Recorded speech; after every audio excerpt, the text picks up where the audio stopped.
الحمد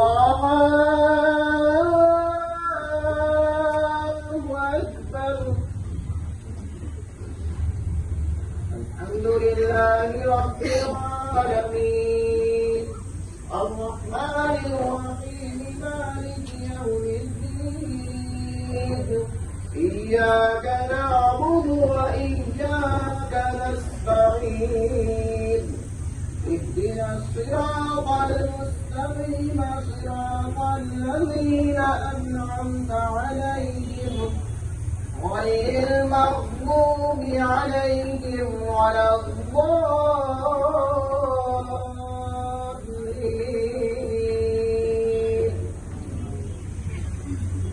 إن الذين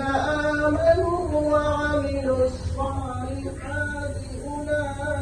أولئك هم خير البرية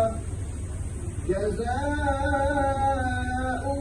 عند ربهم جنات عدن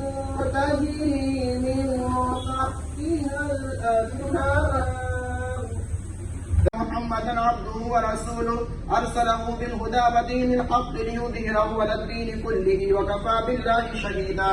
الله أكبر الله أكبر لا إله إلا الله والله أكبر الله أكبر ولله الحمد أما بعد فيا أيها المؤمنون رحمنا ورحمكم الله اعلموا أن يومكم هذا يوم عظيم يوم يتجلى فيه ربكم باسمه الكريم ويغفر للصائمين ألا وللصائم فرحتان فرحة عند الإفطار وفرحة عند لقاء الرحمن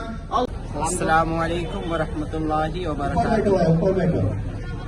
आज ईद उल फित्र के दिन हम सभी मुसलमान रमज़ान शरीफ के रोज़े के बाद खुशी में 2 रकात नमाज ईद उल फित्र पढ़ते हैं और सभी को ईद की मुबारकबाद पेश करते हैं। ईद मुबारक।